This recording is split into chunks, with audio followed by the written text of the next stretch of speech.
Where is his own blank check? And ask your mom, why is your mommy waiting for mom daddy to go and buy something before we start cooking in the house? Then ask mommy, where's your check? Is it lost? Or what you wrote in it is not acceptable?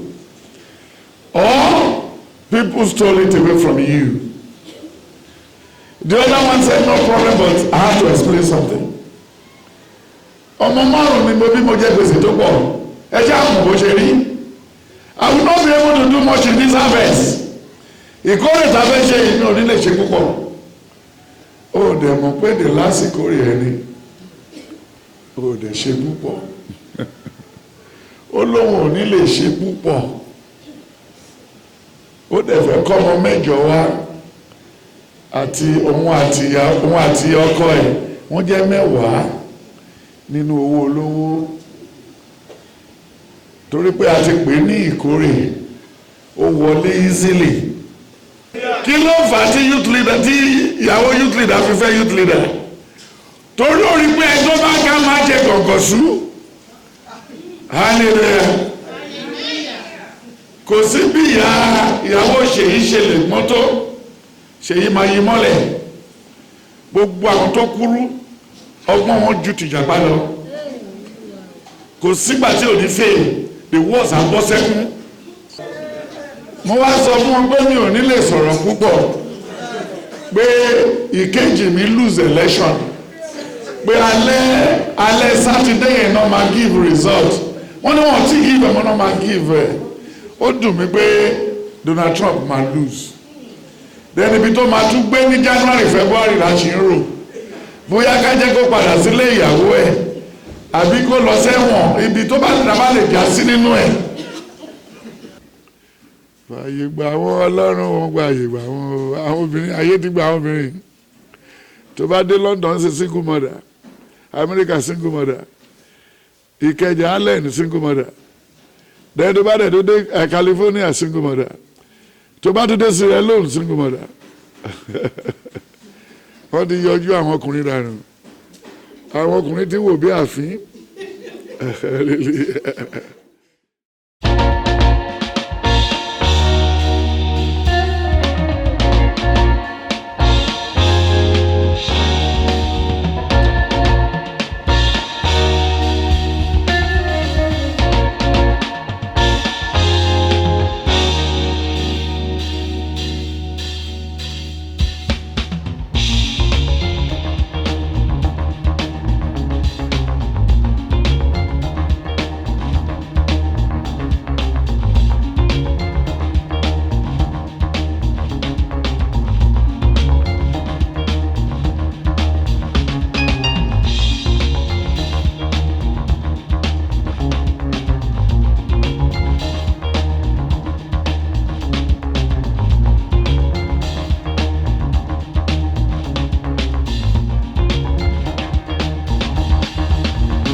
Ó ní Ọlọ́run tí mo sìn kì í ṣe Ọlọ́run bóyá.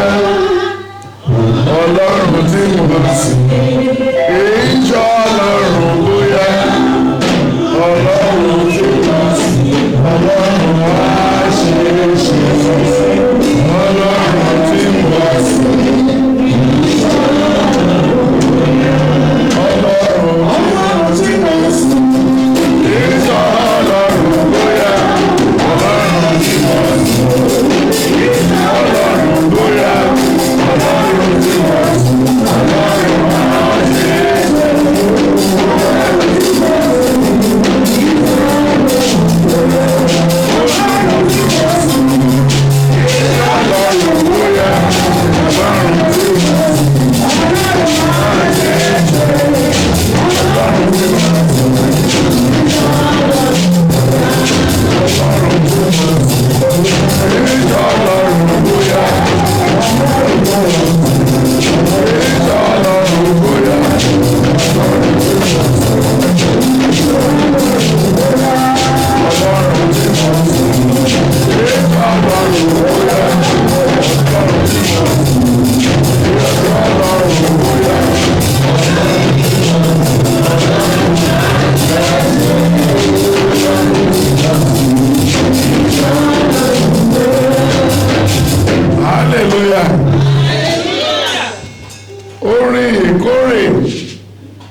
nìyẹn.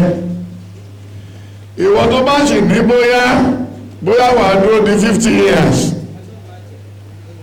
kó máa bá yí ọba ti rí wọn ti rọrọ ọ̀rọ̀ ti bẹ̀rẹ̀. Bó ṣe ń sọ Buhari ló ń sọ ní Donald Trump, ló ń sọ àwọn tí ò jẹ́ kó lọ. Ìbádàkọ wọn lọ́pàá kó fi mú wọn. Hallelujah. Torí o ti gbàgbé adìẹ tó ṣu tí ò tàn inú ara ẹ ló wà. Hallelujah. Ẹ jẹ́ ká jókòó. The topic for today, blank check. Blank check. Blank. B-L-A-N-C-K. Blank check. Kí ló ń pè ní blank check? Check tó lówó kọ fún yàn. Ó ní ó ti sáìn yẹn. Ó ní kò kọ lóko ẹ̀sìn fúnra ẹ̀. Then kò kọ oye tó fẹ́. Hallelujah. The topic for today, blank what? Blank check.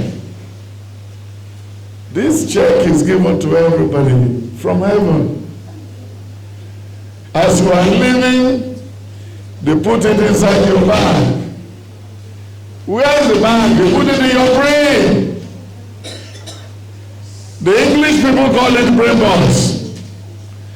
Without the brain balls, the car cannot walk. Hallelujah. The topic for today, blank what? Blank check. Check tó ń kọ léèyàn lọ́wọ́. Dọ́ní tó bá ti dé báńkì. Iye tó bá ti wù ẹ́ ní kò ṣe kí ni kò kọ sí. Kí ló tún rọrùn tó yẹ? Ṣé àtúrí ìmọ̀ tó rọrùn jù yẹn mọ́? Bójá Amẹ́ríkà ló ti fẹ́ gbà á. Bójá London ló ti fẹ́ gbà á. Bódẹ̀ jẹ́ Nàìjíríà. Bójá Israel. Wàá kọrúkọ ẹ̀ sí. Wàá kọ 250 billion sí. Wàá kọ any amount sí. Kó dẹ̀ tẹ́ńdà ẹ̀. Kó dẹ̀ fún owó lẹ̀ lọ́wọ́. If you have the right, you have the right to transfer it to a new account. But you cannot use the check twice. You cannot use the check twice. Use only once. Hallelujah. The topic for today, ask your father, where is his own blank check? And ask your mom, why is your mommy waiting for mom daddy to go and buy something before we start cooking in the house? Then ask mommy, where's your check? Is it lost? Or what you wrote in it is not acceptable? Or people stole it away from you? Hallelujah. I won't drag it so much. I will handle it so that you'll be able to understand the reason why you don't need to pray. A check has been given to you. You lost it. Wọ́n jí mọ́ ẹ lọ́wọ́ láyé ẹ fi bàjẹ́ ló fi di pé ń tọrọ kiri. Ojú ẹ ti dá, kò sẹ́ni tí ò lè approach fowó. Arẹ́rìn díẹ̀, arẹ́rìn kàchàkàchàkàchà. Ẹ̀yin ni mo lè wá rí o. Ṣé kò sí? Kó má bàa sí ni o. Ẹ̀ní bínú, ṣé kí n kúnlẹ̀? Ò bá ti ẹ̀fọ́rí dólẹ̀. Ìyẹn ò bí dandan kó approve kan tó bá wá. Ó lóun máa ní ìdí 20,000 naira kan. Sọ bí Ọlọ́run ṣe ń bẹ lókè ọ̀run kátórí ọ̀sẹ̀ mẹ́ta lé ní máa dá padà. Hallelujah. Nínú ọ̀sẹ̀ mẹ́ta yẹn ni ikú ẹ̀ wà. Within the 3 months ni ọjọ́ orí ẹ̀ máa terminate. Ó kàn gbowó olówó for nothing. Ìrora tó ń gbé kiri ó ti tún lọ gbèrò ẹlòmíì. Àfikún Ọlọ́run dúró tẹ nìyẹn. Hallelujah. Kò sẹ́ni tọ́lọ́run rán pé kó tọrọ owó lọ́wọ́ ọmọlàkejì. Ó ní Ọlọ́run tí mò ń sìn kì í ṣe Ọlọ́run bóyá. Ọlọ́run tí mò ń sìn kì í ṣe Ọlọ́run bóyá. Ọlọ́run tí mò ń sìn Ọlọ́run máa ṣe é ṣe. Ọlọ́run tí mò ń sìn kì í ṣe Ọlọ́run bóyá. Hallelujah. Somebody want to give me money yesterday. Nígbà tí ó yọ páàkì 1,000 yẹn jáde, ó ní ẹ̀sán eléyìí ò fi ṣòwò yín, èmi náà ti rẹ̀kẹ́ àti yẹ̀yẹ́. Èló ni páàkì 1,000 yẹn? Torí nǹkan tẹ́mi náà mú jáde jù yẹn lọ. Níbi tá a lọ tàbí fẹ́ sí 2 hours. Máa ní kó máa ná fún ara ẹ̀. Kò wá lè ná 1 to 200. Hallelujah. Hallelujah. Ibi tí chẹ́ẹ̀kì yẹn ti bẹ̀rẹ̀. When you look at the book of Genesis, chapter 4, from verse 4 to 10. And Abel, he also brought of his firstlings of his flock, Yes. and of the fat thereof. And the Lord had respect unto Abel, and to his offering. Yes. But unto Cain and to his offering. That's one.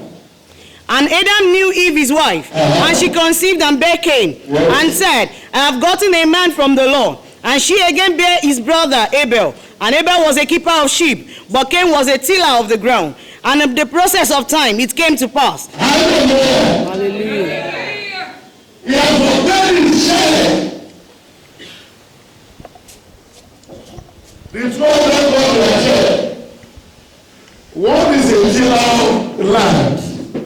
That was the check. Níbikíbi tó bá ti fẹ́ dáko, tí Ọlọ́run bá rẹ́rìn sí dáadáa,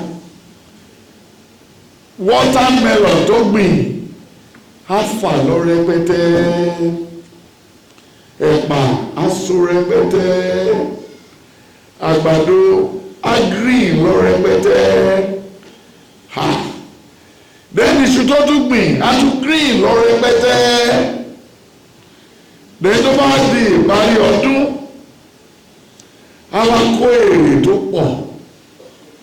Then that means he's using the check to get his money. He made the money on maize. He made the money on watermelon. He made the money on rice. He made the money on yam. He made the money all around the year. Then the other one was to want to take care of the livestock. But the Lord asked them when they got to the bank, now that you have cashed your money, can you give me part of it? But the man said, the other one said, no problem, sir. The other one said, no problem, but I have to explain something. Ọmọ márùn-ún ni mo bí mo jẹ gbèsè tó pọ̀. Ẹ jẹ́ àmọ̀ bó ṣe rí. I will not be able to do much in this harvest. Ìkórè tá a fẹ́ ṣe yìí ní òní lè ṣe púpọ̀. Ó dẹ̀ mọ̀ pé the last ìkórè ẹni. Ó dẹ̀ ṣe púpọ̀. Ó lóun ò ní lè ṣe púpọ̀. Ó dẹ̀ fẹ́ kọ́ ọmọ mẹ́jọ wá. Àti òun àti ọkọ ẹ̀ wọ́n jẹ́ 10 nínú owó olówó. torí pé a ti pè ní ìkórè ó wọlé easily. Hallelujah. Ó ń kórè níbi tí ò gbìn sí, ó dẹ̀ tún rojọ́ Buhari ń bẹ̀, ó ń ta yí, ó tún sọ fún ọgbẹ́ ẹran tó ń fi sí yí. Hallelujah. Ọlọ́run tí mo ń sìn kì í ṣe ọlọ́run bóyá, ọlọ́run tí mo ń sìn nígbà ẹjọ́ orí yóò kì í ṣe ti sàn ní alẹ́. Ọwọ́ méjì ni tàkọ́kọ́, tẹ́ bá ń kánjú ẹ lè fi ti yí ṣèkórè yín next year, ẹ ti mọ̀. Ọ̀tọ̀ la gbégi lódò, ọ̀tọ̀ ni bọ́ọ̀sì, ọ̀tọ̀ ni mọ́tò tó ń kó ídómì. Hallelujah. Ọlọ́run tèmi ń sìn kì í ṣe ọlọ́run bóyá, ọlọ́run tèmi ń sìn kì í ṣe ọlọ́run bóyá, ọlọ́run tí mo sìn, ọlọ́run máa ṣe é ṣe, ọlọ́run tí mo sìn kì í ṣe ọlọ́run bóyá. Hallelujah. Then the man asked, Cain, Abel, go and do this. I am the one that gave you the one in check. Don't bother. Then what happened? And in process of time, Yes. it came to pass that Cain brought of the fruit of the ground an offering unto the Lord. And Abel, he also brought of the firstlings of his flock and of the fat thereof. And the Lord had respect unto Abel and his offering. But unto Cain and to his offering he had not respect. Hallelujah. They destroyed the church of another one. Ọlọ́mọlọ́wọ́ gbà, inú wa bí, ó wá pa ilé ìtorówó gbà. Olúwa wá béèrè lọ́wọ́ ẹ̀ pé equal check ni mo fún yín. Then how come you think this within yourself to kill this your brother? Now right from today, you are going to be a what? A wanderer. Hallelujah. Jọ lẹ́yìn ìkórè 25 yìí, nínú wa láyé akọrin àti everywhere, tàbí bẹ́ ṣe wọ́n dáa tó fẹ́ máa rìn bí ẹni tó ń yọ ọpọlọ ẹ̀, ẹni tọ́pọlọ ẹ̀ yòrò. Ọlọ́run tí mo ń sìn kì í sọ ọlọ́run bóyá, ọlọ́run tí mo sìn kì í sọ ọlọ́run bóyá, ọlọ́run tí mo sìn, ọlọ́run máa ṣe é ṣe, ọlọ́run tí mo sìn kì í sọ ọlọ́run bóyá. Torí ẹni tún délé ní pẹ̀sẹ̀ máa ń dé pẹ̀lú àwọn kọ̀mpléènì kàbìtìkàbìtì àtẹ́lómi máa tún sọ láàrin wa, òun àtọ́kọ̀ àti ìyàwó ẹ̀wọ́n ti jọ arrange pé ní ó létí ìtàkùn máa ṣe ni pé àmàdánù oúnjẹ ti wá wá ṣé ó ti tán, tomato ẹ̀ṣà, rodo ẹ̀ṣà, wọ́n á kó gbogbo ẹ̀yọ́ àti tọ́kì tí ó jábọ́ lẹ́yìn ọ̀kadà, àwọn àtò tébù wọn sẹ́yìn pátápátá. Tó bá di lálẹ́ wọ́n máa pe àwọn èèyàn wá jẹun, àwọn náà dáná wà. Àwọn èèyàn lè jẹ́ tọ́kọ́ bẹ̀rẹ̀ sí àgbẹ̀ kó ti bẹ̀ dáràn ayérayé tiẹ̀. Wọ́n ní níbo ló ti jẹun last, wọ́n lọ́dọ̀ ìyá Arìbísálà aláti tẹ̀nú ẹnìkejì náà ní tó lọ sọ́sìpítì o. Ọlọ́run ló ti wọ́pọ̀ bẹ̀rẹ̀ pé kò lè jórúkọ, ṣe bá dáhùn ṣe ní ẹ́. Nígbà tó bá lò odidi ọdún mẹ́ta lálágbọ́n tí wọ́n ti try kéèsì rẹ̀, wà á máa kọ́ lọ́hùn pé Ọlọ́run tí mo sìn kì í ṣe Ọlọ́run bóyá ti mú ẹ. Ọ̀dọ̀ bóyá ló wà lórí kí ní yìí ò bá ẹ láàbò. àwọn tó wà ló ìbò wọn tún gbé màálù ránṣẹ́ wọn ò tún jẹ inú ẹ̀ ìbùkún wọn ń ga ṣùgbọ́n ẹ̀yin afìdípọ̀ tẹ̀ mọ́lẹ̀ ẹ jókòó gelete bí iyán kókò ẹ ṣe àwò hallelujah ìkórè yẹn dùn kó tó pé àwọn èèyàn sí high table wọ́n ti kọ́ serve rice ọwọ́ kan lọ take away méjì mo gbà ọwọ́ àwọn tó ṣe oúnjẹ ọwọ́ wọn nípa wọn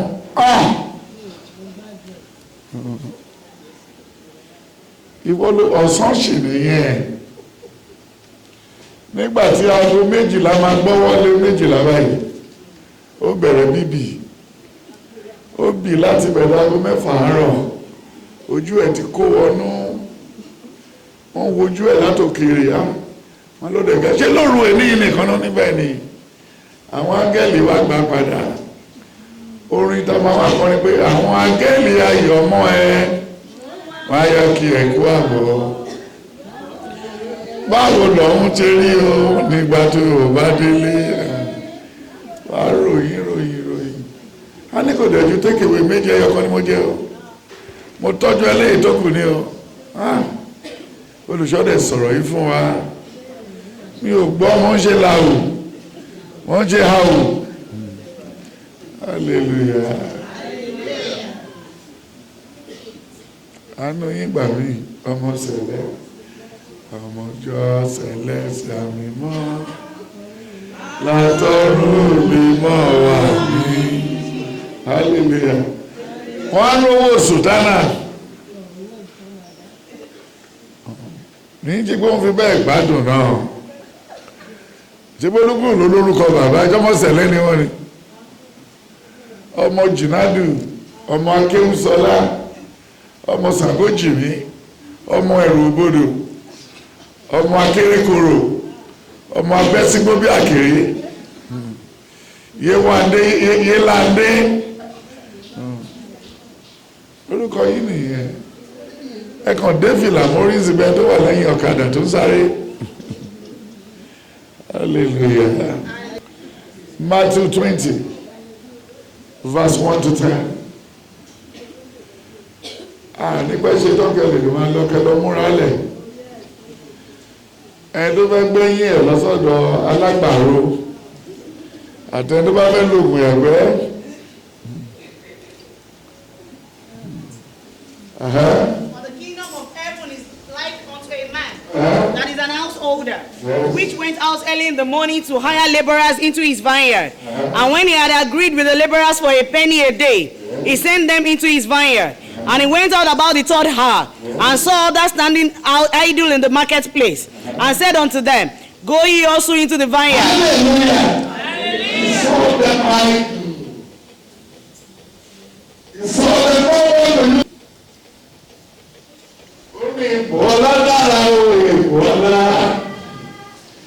Ipò yìí wù mí lọ́pọ̀lọpọ̀ mo ṣe máa débẹ̀ o èmi ò ní kọ̀ọ̀kọ́ ná mi lówó mi ò ní kọ̀ọ̀kọ́ ná mi lórun má dẹni àtàtà má dẹni táyé wá bórí bá ń jọba lọ́la o mo ṣe máa débẹ̀ o nínú iṣẹ́ rẹ̀ làwa ń yọ nínú iṣẹ́ rẹ̀ làwa ń yọ nínú iṣẹ́ rẹ̀ làwa ń yọ bàbá àwa súre fún wa hallelujah. And said unto them, Go ye also into the vineyard, and whatsoever is right I will give you. And they went their way. And again he went out about the 6th and 9th hour, and did likewise. And about the 11th hour he went out, and found others standing idle, and said unto them, Why stand ye all the day idle? They say unto him, Because no man hath hired us. He said unto them, Go ye also into the vineyard, and whatsoever is right, that shall ye receive. So when even was come, the Lord of the vineyard said unto his steward, Call the laborers, and give them their hire, beginning from the last unto the first. And when they came that were hired about the 11th hour, they received every man a penny. But when the first came, they supposed that they should have received more. And they likewise received every man a penny. And when they had received it, they murmured against the good man of the house, saying, These last have wrought but an hour, and thou hast made them equal unto us, which have borne the burden and heat of the day. But he answered one of them and said, Friend, I do thee no wrong. Did not thou agree with me for a penny? Hallelujah. Hallelujah. Hallelujah. Hallelujah. Then he said, I do you no wrong. I gave all of you an equal check. That was what made that man to reply everybody. I am giving you the same blank check. Then why are you murmuring? That's what he said. That is what he told the people he hired. Hallelujah. Hallelujah. The topic for today, blank check. Blank what? Check. Then today I am for that, then continue. He said what? Take that thy ease, and go thy way. I will give unto this last, even as unto thee. Is it not lawful for me to do what I will with my own? Yes! God loves me. He gave you rain when the rain was to come. He gave you sun. He gave you some sleep. You overslept. Then when it's time for you to pay the school fees of your children, you are begging the mistress. You are begging the proprietress. Do you want to spoil her life the way your life is wasted? The person will tell you no. The headmistress will tell you, don't kill me and don't kill my business. Take your sons and daughters and leave. Hallelujah. Hallelujah. The topic for today, blank check. Blank what? Blank check. Then you don't have anything to tell him? No. That is the Almighty. The man who knows everything. Hallelujah. Hallelujah. Let's go back to the book of John. John 3:16. He said, for God so loved the world and gave the only begotten Son. Whoever what? We have. That is all. Everlasting. There is no food for lazy person. Ẹni tó bá ti mú lára to be idle. Bó ṣe wọ́n máa lè káàkiri ayé ènìyàn o. Lójú ara ẹ̀fẹ́ kó ṣiṣẹ́ ni. And it's not working. It's not what? It's not working. Hallelujah. Hallelujah. Let's go back to the book of Luke 4. From verse 10. For it is written, Yes. He shall give his angels charge over thee, to keep thee, and in their hands they shall bear thee up, lest at any time thou shalt dash thy foot against a stone. And Jesus answering said unto him, It is said, Thou shalt not tempt the Lord thy God. And when the devil had ended, You can't take my neck away from me. I'll use it myself. Your wife took your neck away from you, and the mother. Ìyàwó àti ìyá ẹ̀ ló bá jẹ́ ìyàwó ẹ̀. Hallelujah. TB tíyàwó ẹ̀ ní tó lọ́dún márùn-ún ló gba check ọwọ́ ẹ̀. Dẹ́ni sọ tíyàwó ẹ̀ yapa ẹ̀ láago mẹ́ta òru ló gba check ọwọ́ ẹ̀. Hallelujah. Ìyàwó tó ṣì fẹ́ ló gba check ọwọ́ ẹ̀. Ẹlẹ́dàá òpòwó. Ẹ̀yin méjèèjì ò dábẹ́ ẹ̀ papọ̀. You are not the same. When you get to a shoe shop where they are selling shoe, when you rush into the place, the attendants will be looking at you. Why are you in a hurry? Because you are not part of those people who divided the shelf. Then all of a sudden, you took 2 pairs and run to the till, to the cashier. Then on getting to the cashier, every shoe on the rack has been picked. Then they all queue. The first person got it right. The second person got it right. The third person got it right. Who is that person in the end? Where's he going? Who is in the gate? Ta ló wọnú àárín àwọn yẹn lọ yẹn? Ta ló wà ní gate? Ta ló wá?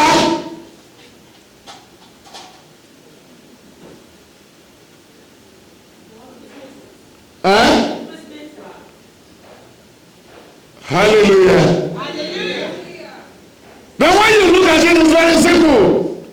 He can just rush in there and drop a bomb and say, give them chicken. Ó lè lọ gbé sweet wá fún wọn. Nítorí báyìí ti jòkó, ẹ ti fojú ara jòkó. Ẹ ti jòkó tán. Obìnrin tó jòkó nu yín jòkó, ó jòkó lójú ara, ọkùnrin náà jòkó lórí ẹkùn ẹ̀. Ẹ wò hàwù. Ẹ nífura. Ẹ jòkó bẹ́ẹ̀ ni pé kò sí lọ́kàn mi.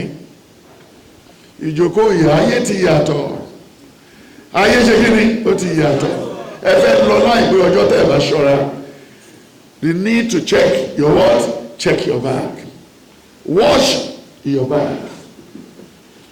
Don't allow anybody to live his life around you. Put a check on them. Hallelujah. Alagbani Boloda. Sit down, don't worry. You will resume next Sunday. Don't worry. So when you look at it, it says blank check. Blank what? Blank check. So the blank check, we know what? What was in the blood of Jesus Christ? What does it say? Who is reading the Bible? What does the man say? And when the devil had ended up all the temptation, he departed from him for a season. And Jesus returned in the power of the Spirit into Galilee. And there went out a fame of him through all the region around about. And he taught in their synagogues, being glorified of all. And he came to Nazareth. Faith started. John 2, from verse 5. Because the check was not taken away from him, he goes to a place where to buy a wine. He wasn't able to pay. Hallelujah. And the third day, Yes.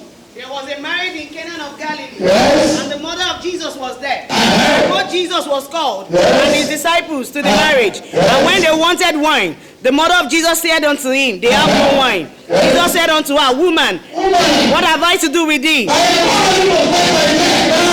hour is not yet come. His mother said unto the servants, Whatsoever he said unto you, do it. Do it. With 17 girlfriends before you marry her, you have to remember. Ó tún orúkọ tó sọ wọn ẹ̀. Ìjà lọ́nà pè ní tó rìmọ́. Ẹ̀bọ̀ sójà ant. Odi kejì tó rìmọ́ ni ìjà lọ. Ẹni tí ìjà lọ wọ ṣòkòtò ẹ̀ náà pè ní tó rìmọ́. Hallelujah. Hallelujah. Ẹni tó lọ́pàá gbá létí inú oyún ló ń bímọ tó ní Olúwa tàmí lọ́rẹ. Ọlọ́pàá ló fi ìfọ́tí ta ẹ lọ́rẹ. Hallelujah. Hallelujah. Mo gbé o mo dáràn. Mo gbé o mo dáràn. Tí Jésù bá sọnù nílé mi, mo rúgi oyin. Bàjẹ́ ìrìn jákujàku yìí. Tí Jésù bá sọnù níbí mi o, ni mo rúgi oyin. Hallelujah. The topic for today, blank check. Yorùbá sọ wípé ìsọ̀wédowó tí wọn kò kọ iye owó sí. Ṣùgbọ́n ẹni tó fún ẹ ti sáìnì ẹ̀, ó ní lọ kọ iye tó wù ẹ́ sí. Kó má gbà á. Ṣùgbọ́n nígbà tí wọ́n rọ́ọ̀lù Jésù, tó ní kí Jésù mú tiẹ̀ wá ní kò possible. Ṣùgbọ́n nígbà tó pàdé àwọn àdámọ̀ tó pàdé yìí, ó ní wọ́n lọ bí wọ́n ti ṣe rìn síwájú díẹ̀, wọ́n wá pàdé àdámọ̀. Hallelujah. Ẹ̀dá ọmọ aráyé tó pàdé níyàwó ẹ̀ àti ìyá ẹ̀.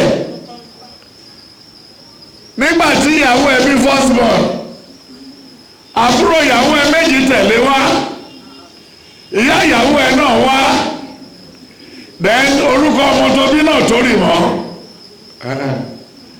then nínú ilé ẹ àwọn fámìlì ìyàwó ẹ wọ́n jẹ́ mẹ́rin, then wá pè ìyá tó bí ẹ pé kó má ti wàhálà àti wá, òun máa wá nítọmọ kejì, àwọn máa pè ní ìtàlómọ̀ bẹ́ẹ̀ ọmọ bí kejì. Ìyá àti ẹni ìyá ọkọ náà fún ní postdated check kó mú dání kó máa gbá yín mọ́, hallelujah. Olóòrùn náà forúkọ ránṣẹ́, ìyẹn náà kú mọ́ bọ́ ṣe ń gbé jẹ́ ìyẹn ìyá ọkọ ó ṣe láwùn, ó dàbí náà ọparun, wọ́n ti gbé ìsọ́ọ̀tì kí ní ó gbé kejì ó gbé kẹta síwájú rẹ̀, wọ́n ṣe hàwùhàwù nígbà tó dẹ̀ máa yàjú. Ìyàwó gbà tó mú ìyá ẹ̀ padà, wọ́n gbé mọ́tò ọmọ ọlọ́mọ, ó gbọ́mọ sílé, ó wá fẹ́ dá àwọn pẹ́rẹ́ǹtì ẹ̀ padà. Nígbà tó máa dé Arégbo, tírélà tó ṣubú yẹn ó sun ìyàwó àti ìyá ìyàwó àti àbúrò ẹ̀ méjèèjì àti mọ́tò, wọ́n lọ wọ́n dẹ̀ ti lọ. Ó wá kù ọmọ tó ń filẹ̀ ti na ní àyè ṣe wá sílẹ̀ fún ìyá ọkọ àti wá ṣé wọ́n tún lè bá dùn, torí chẹ́ẹ̀kì yẹn ti ìyá ọkọ ni, is the owner of the check. Ẹ wo báwọn ó dògbò níyẹyẹ lọ ìjà mi tán, àwọn níyẹyẹ ṣe kiri láti lọ. Ẹlòmíì lérí ìsìtọ́mọ̀ mi bá bímọ tán ọ̀sẹ̀ mẹ́ta ni wọ́n lè lọ́hùn, wàá tẹ́ ṣe bó mọ̀ pé ò dáa, wàá tún bá àwọn ṣe bí wọ̀ wọ́n á ránṣẹ́ wá lọ́sẹ̀ kejì, ó ti tẹ́ ìjàpá lóun fẹ́ lọ ṣọ mọ́gọ̀, ìyàwó ẹni máa ń lọ ọmọ pọ́ máa dá sọ̀rọ̀ lọ́rọ̀, ó lè bá wọn tẹlifíṣàn kò rú, ó lè wà lọ nígbà tí ìjàpá dọ̀hùn ọjọ́ kìíní, ó wá ní ọkọ̀ yìí máa ń pẹ́ wọlé kẹ́ẹ̀, ọkọ̀ tó ń ṣiṣẹ́ ní báńkì, ṣe wọ́n jì máa close gbogbo nǹkan tó máa bọ̀ nílé, ọkọ̀ yìí ń pẹ́ ọmọ mi ó pẹ́, tó bá lè bí ẹyọ ọkọ̀ yìí tán ó dàpọ̀ ọmọ wákùnrin ẹsẹ̀, onídàájọ́ ìwòlẹ̀ tún sọ yìí, èèyàn ṣe wẹ́nì lẹ́ẹ̀mejì ni, mo gbá ẹnu mi, ìyẹn ìjàpá lè gbánu ẹ̀. Nígbà tó tún di lálẹ́ ó lẹ́ lọ́ bú ọbẹ̀ fún, ó lè gé ẹran wọ̀nyí ti pọ̀, iṣẹ́ ẹ̀ máa lè kọ́lé bẹ́yẹn, onídàájọ́ wà á máa lọ, dáàdì ẹ̀ mojú, ìyá fọ́nì mi ló yẹ kó wá, mi ò tí ibi tọkùnrin ti ń ṣe ọmọgọ̀ rí, ẹ̀dá bá nílẹ̀ ẹ̀kọ́ náà ṣe burú ni, dáàdì ẹ wá máa lọ. Bí ìjàpá ṣe bínú nìyẹn, ọmọ ẹ̀gbọ́n oúnjẹ fún olóhùn jẹ, nígbà tó di tẹ́bí bẹ̀rẹ̀ sí pàjàpá, ó wá fẹ́ lọ fọmọ́ dá sí gáàsì, bí ó ṣe sí gáàsì sílẹ̀ tó fi ìṣáná sí, á fi gbòò níwájú ìjàpá, á fi tírátíra ìjàpá fẹ̀yìn lélẹ̀, á fi pọ̀ àwọn túká, bí màgẹ́sì ṣe gbé lọ sọ́spítù nìyẹn, tó bẹ̀ sí tó ìjàpá pọ̀, ọdún méje ló lò lọ́spítù kan tó rí tó, hallelujah. Ṣé kò tẹ́? Ó ti ẹ̀tẹ́ ó tún kú ojí, help náà fi gbé lọ́spítù, hallelujah. Kí ló kan ìyá ìyàwó láti lọ bí tán ti bí wọn? Ó ti ṣe primary 1 tí ẹ tán, ètò padà lọ ṣe primary 1, ó fẹ́ lọ tó ọmọ gbígbóná, ọwọ́ náà bí ọwọ́ kúlú kége, àwọn tẹ̀sí gbé ní gbogbo olóògbé oyún tán tẹ̀ fún ọ̀ ẹjẹ́ àwọn ọmọ, hallelujah. Yóò sọ pé yìí ó mọ́kàn. The topic for today, blank check. Blank what? Blank check. When you look at the Bible, blank check is easily taken away from you. When you look at the book of Judges 13, from verse 20 to 27, Judges 15 verse 1 to 10. Judges 16 1 to 8. Judges 16 from verse 20 to the end. Only you are going to have a baby boy. It's going to be a Nigerian. No razor, no blade must touch his head. No blade must touch his head. That was the check. That was the check. Then the boy refused to listen to his parents. The power was so enormous, so powerful. They said, Samson, what do we think we can do to you? He was playing with his check in the hand of a lover. In the hand of what? Of the darling lover. At the end of the day, that one has paid, collect ransom to destroy Samson. Then the parents have started in trouble. Then when you look at the book of Judges 15 from 3, can somebody read? Judges 15 from 3. Àwọn ọkùnrin Júdà sì wí pé nítorí kí ni ẹ̀ ń ṣe gòkè tọ̀ wá wá? Wọ́n sì dáhùn wí pé láti dè Sámsọ́nì ni àwa ṣe wá. Hallelujah. To get the check away from Samson. Hallelujah. Kí ló fà á tí youth leader tí ìyàwó youth leader fi fẹ́ youth leader? Torí ó rí pé ẹjọ́ bá ká máa jẹ gọ̀gọ̀sú. Hallelujah. Kò sí bí ìyàwó Ṣèyí ṣe lè gbọ́n tó, Ṣèyí máa yí mọ́lẹ̀. Gbogbo àwọn tó kúrú, ọgbọ́n wọn ju tìjàpá lọ. Kò sígbà tí ò ní fèè, the words are bọ́ sẹ́kún. Atriki, age, àforí gbàgbà. This is not what I'm begging for. Oh. Hallelujah. Èmi ò kì í ṣe Ṣèyí ti bí o. Torí ọ̀rọ̀ Ọlọ́run máa ń tètè di tírí ìkórè lẹ́kọ̀ọ́lá. Hallelujah. Hallelujah. Dẹ́kun dẹ̀ tún rí àwọn kúkúrú méjì tó fẹ́ra wọn. Ẹ̀mí wọn fẹ́ gbọ́. Bàbá ayé àti ìyá ayé wọ́n pọ́n bákan náà. Bí ìyá ayé ṣe ń tagbọ́n bàbá ayé mu, àyè ẹ̀dọ̀dúndé.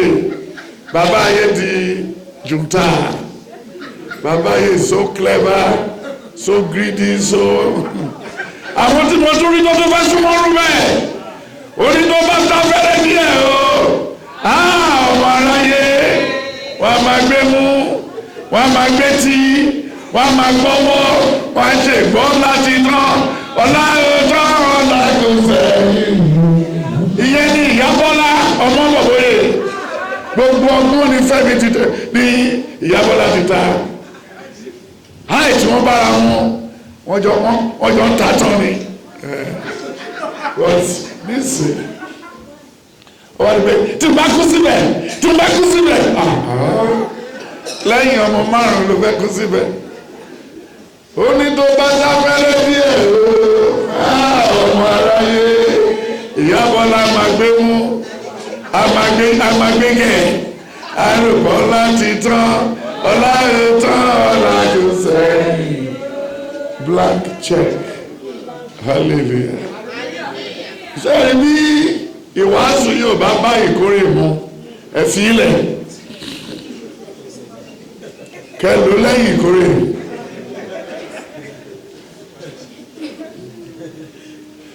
Ibi tí mo lọ lánàá nígbà tí màá kọ́ wọlé àwọn èèyàn yóò tẹ̀lé mi èmi fúnra mi fúnra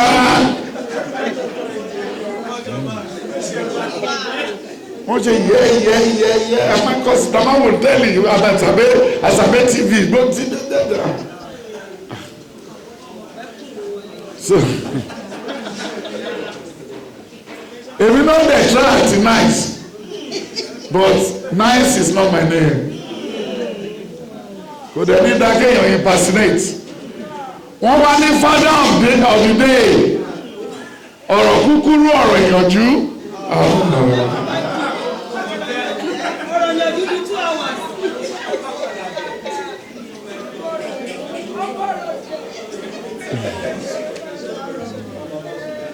mo wá sọ fún wọn pé mi ò ní lè sọ̀rọ̀ púpọ̀ pé ìkejì mi lose election pé alẹ́ sátidé yẹn náà máa give result wọ́n ní wọ́n ti give ẹ̀mọ́ náà máa give ẹ̀ ó dùn mí pé Donald Trump máa lose then ibi tó máa tún gbé ní January February láti ń rò bóyá ká jẹ́ kó padà sílé ìyàwó ẹ̀ àbí kó lọ sẹ́wọ̀n ibi tó bá lè já sí nínú ẹ̀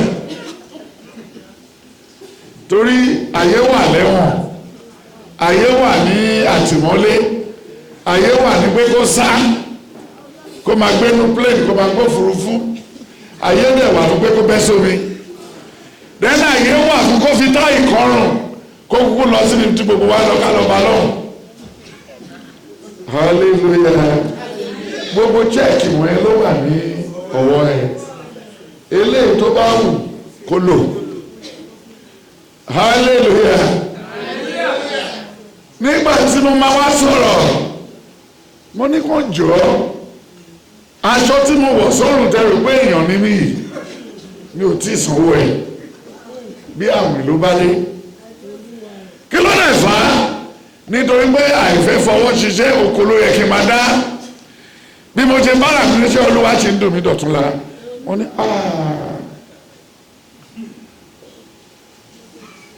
ẹ wà ń bẹ̀ ní kí ló kàn yín ṣé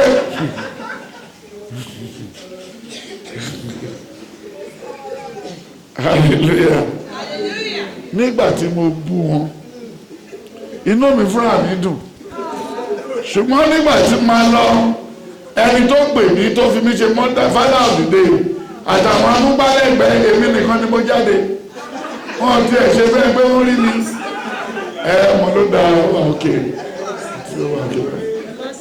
so èmi mo wá fúnra mi I call myself I will use my church mind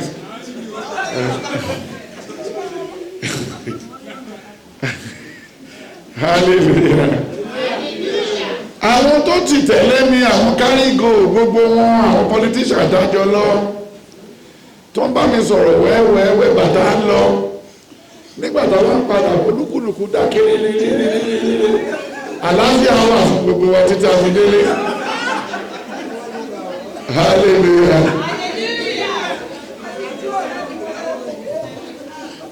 hallelujah àlàáfíà wà. Ọ̀gá wọn pátápátá wá bèèrè pẹ́sà síbẹ̀ ṣe ń lo láìfù yín rèé mo ní mi ò ní láìfù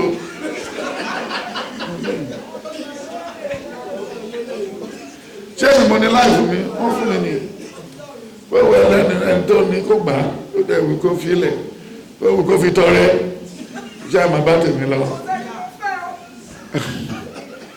Àánú rẹ làwa fẹ́ àánú rẹ lèmi fẹ́ o bàbá kí lẹ́kùn àánú kó má tì mọ́ mi o torí mi ò léèyàn àánú rẹ̀ lèmi fẹ́ o bàbá mi ò mọ ti yín àánú rẹ̀ lèmi fẹ́ àánú rẹ̀ lèmi fẹ́ bàbá kí lẹ́kùn àánú má tì mọ́ mi o àánú rẹ̀ lèmi fẹ́ bàbá ẹ̀yin lè léèyàn ẹ̀ ní ìdánú.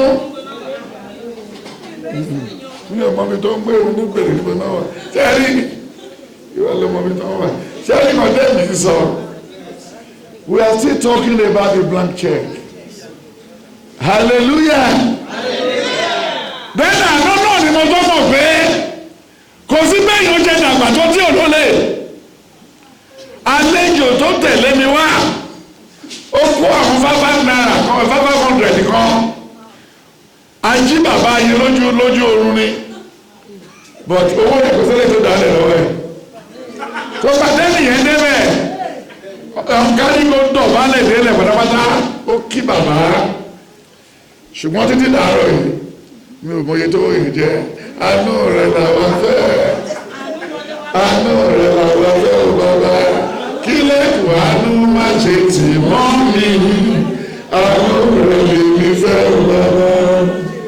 Hallelujah. Kò sẹ́ni tí a lè finú wé kò sẹ́ni tó lè ṣòótọ́ mọ́ bàbá ayé close to 100 lọ́dún tó ń bọ̀ ló ṣì gbówó fà tó tó gbẹ́ni pé èèyàn di pina 4 ẹ mọ pinafore tí àwọn obìnrin máa ń wọ̀ yẹn aṣọ tó máa cross pinafore bàbá yẹn ó ti pin owó mọ́lẹ̀ ló jẹ́ pé pinafore ẹni tó ń fún lówó tí ò jẹ́ káwọn yẹn tó ń fún náà pè ní pinafore no he pin it and fall into his pocket. wo èmi ò ní fẹ́ kẹ́ fi mí wọlé mo ní plan fún kórè tó ń bọ̀ yìí ọlọ́run ò ní jẹ́ kí kò ní bà tèmi jẹ́ ọlọ́run tí mo sìn kì í ṣọ́ ọlọ́run bóyá ọlọ́run tí mo sìn kì í ṣọ́ ọlọ́run bóyá ọlọ́run tí mo sìn ọlọ́run ó ṣe é ṣe ọlọ́run tí mo sìn kì í máa ṣọ́ ọlọ́run bóyá. Hallelujah. When you look at the Bible, in that same Judges 15, that's verse 20, and Judges 16, 1 to 5. Can somebody read? Samsoni sì lọ sí Gásà. Ó sì rí obìnrin panṣágà kan níbẹ̀. Ó sì wọlé tọ̀. Àwọn ará Gásà sì gbọ́ pé Samsoni wà sí ìyìn. Wọ́n sì yí i ká. Wọ́n lù wọ́n. Ọmọ òwe tó lọ sí Òṣogbo fẹ́ tó bí lọ. Á padà sí. Ọmọ òwe ya ará Èkó nìyàwó aláàbò pé ìlú wọn ìlú òkèèrè. Ìwà wọn dẹ̀ yàtọ̀ sí tiwa. Ògùn sì là wá, Ọ̀yọ́ là wá, Iléṣà là wá, ẹgbẹ́ gẹ̀rẹ́gẹ̀rẹ́ kan báyìí l'Òṣogbo. Ṣùgbọ́n ọmọ onílé lọ́nà bí wọ́n ṣe fà á lọ nìyẹn wọ́n lọ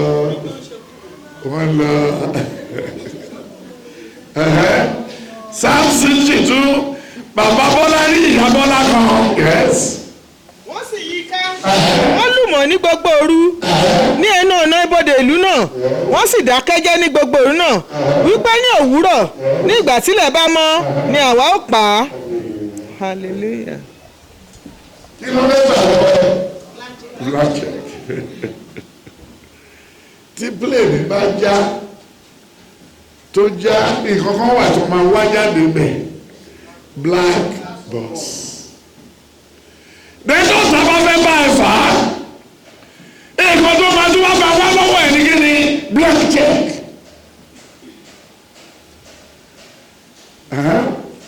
yes. Samson sì dùbúlẹ̀ títí ó fi di àárín ọ̀gànjọ́. Ó sì dìde láàárín ọ̀gànjọ́. Ó sì gbé ilẹ̀kùn ibodè ìlú náà àti òpó méjèèjì. Ó sì fà wọ́n tu pẹ̀lú ìdábùú ẹkùn. Ó gbé wọn lé èjìká rẹ̀. Ó sì rì wọ́n lọ sí orí òkè kan tí ó wà níwájú Hebroni. Ó sì ṣe lẹ́yìn èyí ni ó sì fẹ́ obìnrin kan ní àfonífojì Sórékì. A sì máa pe orúkọ rẹ̀ ní Dẹ̀lílà. Àwọn òjòyè Fílísítì tọ̀ wá.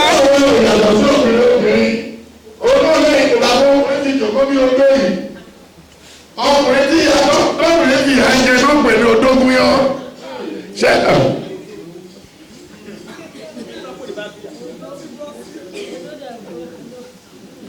Ẹ̀ẹ́dẹ́ bá délé kẹ́ wà túmọ̀ odógún yọ ṣẹ́ rí.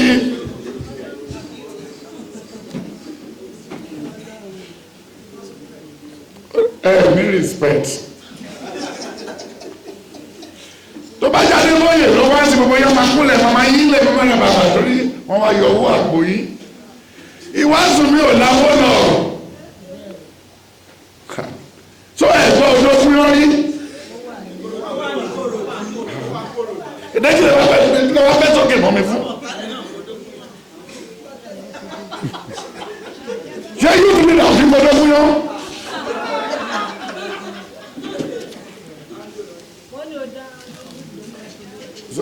Ẹ filẹ̀ a máa yẹ ìjọba jáde. Àwọn ìjòyè Fílísítì sì tọ̀ wá. Wọ́n sì fún un pé tán kí o sì mọ ibi tí agbára ńlá rẹ̀ gbé wà. Hallelujah. Yes. Kí o sì mọ ibi tí agbára ńlá rẹ̀ gbé wà àti kí ni ó fi dé kí ni a lè fi dé láti jẹ́ níyà.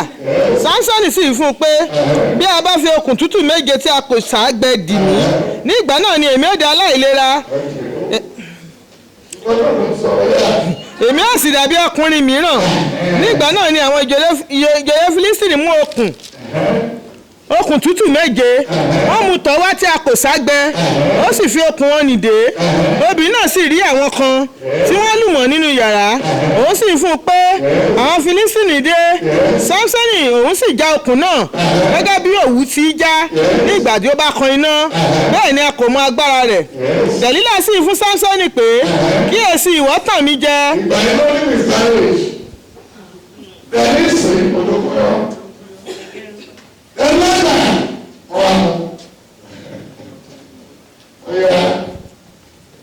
Bí wọ́n bá lè fi okùn titun tí a kò tí ì lò rí dè mí ní kókó, nígbà náà ni èmi ó di aláìlera, èmi ó sì dàbí ọkùnrin mìíràn.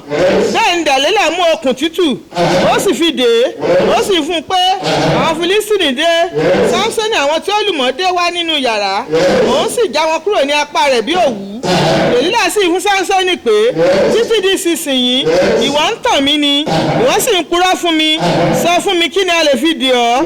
Òun sì fún un pé bí ìwọ bá hun ìdì irun méje tí ó wà ní orí mi tí ó sì fi èèkàn dé. Ó sì fún un pé àwọn Fílístínì dé. Sámsónì sì jí kúrò ní ojú oorun rẹ̀, ó sì fa èèkàn ìtí náà pẹ̀lú ìwúnṣẹ́ rẹ̀. Ó sì wí fún un pé ìwọ àti ṣe wípé èmi fẹ́ ọ ní ìgbà tí ọkàn rẹ kò ṣe déédéé pẹ̀lú mi. Ìwọ ti tàn mí ní ìgbà mẹ́ta yìí, ìwọ kò sì sọ ibi tí agbára ńlá rẹ gbé wà fún mi. Ó sì ṣe nígbà tí ó fi ọ̀rọ̀ rẹ̀ rọ̀ ọ́ ní ojoojúmọ́ tí ó sì ṣe àìsinmi. Ó bẹ̀ tí sùúrù fi tán ọkàn rẹ̀ dé ikú, ni òun sì sọ gbogbo èyí tí ó wà lọ́kàn rẹ̀ fún un. Ó sì fún un pé abẹ kò kan orí mi rí, nítorí pé nọ́sìrì Ọlọ́run ni èmi ṣe, àti láti ní ìyá mi wá bí a bá fa orí mi. Nígbà náà ni agbára mi yóò lọ kúrò lọ́dọ̀ mi, èmi ó sì di aláìlera, èmi ó sì dàbí ọkùnrin mìíràn. Ní ìgbà tí Dẹ̀lílà rí i pé ó sọ gbogbo ọkàn rẹ̀ fún un, ó sì ránṣẹ́ pé àwọn ìjòyè Fílístínì wá. Ẹ gòkè wá lẹ́ẹ̀kan yìí, nítorí tó sọ gbogbo ọkàn rẹ̀ fún mi.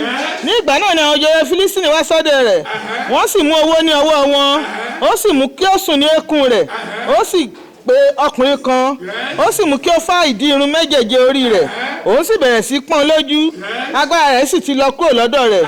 Òun sì gbà àwọn Fílístínì dé. They collect the check. The 2 eyes were plucked out. Hallelujah. Ẹ wo bí tẹ wá ọkọ yín wọ̀. Obìnrin ló pọ̀ jù ní church gbogbo àgbáyé ń sìn. Àwọn ọkùnrin tí wọ́n ń lé wọn lè take pain. Wọ́n ti yọjú wọn. Fàyè gbà wọ́n Ọlọ́run, wọn gba àyè gbà wọ́n. Àwọn obìnrin ayé ti gba àwọn obìnrin. Tó bá dé London ṣe single mother, America single mother, Ìkẹjà Allen single mother, then tó bá dẹ̀ tó dé California single mother, tó bá tó dé Sierra Leone single mother. Wọ́n ti yọjú àwọn ọkùnrin dànù. Àwọn ọkùnrin ti wò bí àfín. Wọ́n ti ranjú mọ́ nǹkan tí èèyàn kan ranjú mọ́. The topic for today, blank check. Wọ́n ti gbà á lọ́wọ́ Samson. Wọ́n ti ṣe kí ni? Wọ́n ti gbà á lọ́wọ́ Samson. Kò rí lò, kò rí check yẹn lò. Lẹ́yìn tí yẹn lọ́jọ́ ní 16:21. George. Wọ́n kó ara wọn jọ láti rú ẹbọ ńlá kan sí Dágónì òrìṣà wọn àti láti yọ̀, nítorí tí wọ́n wí pé òrìṣà wọn fi Sámsónì náà ọ̀tá wa lé wa lọ́wọ́. Nígbà táwọn èèyàn sì rí, wọ́n fi ìyìn fún òrìṣà wọn, nítorí tí wọ́n wí pé òrìṣà wọn fi ọ̀tá wa lé wa lọ́wọ́, ẹni tí ń pa ilẹ̀ wa run, tí ó sì pa ọ̀pọ̀lọpọ̀ ènìyàn nínú wa. Ó sì ṣe nígbà tí inú wọn dùn ni wọ́n wí pé ẹ pe Sámsónì kí ó wá ṣeré fún wa. Wọ́n ti gba check ọwọ́ ẹ̀. Wọ́n sì pe Sámsónì láti inú ilé túbú wá, ó sì ṣeré níwájú wọn, wọ́n sì mú dúró láàrin ọ̀wọ́n méjì. Sámsónì sì fún ọ̀dọ́mọkùnrin tí ó di ọwọ́ rẹ̀ mú pé jẹ́ kí èmi kí ó fọwọ́ ba àwọn ọ̀wọ́n tí ilé jókòó lé, kí èmi kí ó lè fara tì wọ́n. Ǹjẹ́ ilé náà kún fún ọkùnrin àti obìnrin, gbogbo àwọn ìjòyè Fílístínì sì wà níbẹ̀, àwọn tí ó sì wà lórí òrùlé àti ọkùnrin àti obìnrin. ó tó ìwọ̀n 15 ènìyàn tí ń wòran Sámsọ́nì nígbà tó ń ṣeré. Sámsọ́nì sì ké pe Olúwa, ó sì pé Olúwa Ọlọ́run, èmi bẹ̀ ọ́, rántí mi kí o sì jọ̀wọ́ fún mi ní agbára lẹ́ẹ̀kan ṣoṣo yìí, Ọlọ́run, kí èmi kí ó lè gbẹ̀san lẹ́ẹ̀kan lára àwọn Filistini nítorí ojú mi méjèèjì. Sámsọ́nì di ọ̀wọ́n àárín méjèèjì náà mú lórí èyí tí ilé náà jókòó, ó sì fara tì wọ́n, ó sì fi ọwọ́ ọ̀tún rẹ̀ mú kan, ó sì fi ọwọ́ òsì rẹ̀ mú èkejì. Sámsọ́nì wí pé, jẹ́ kí n kú pẹ̀lú àwọn Filistini. Hallelujah.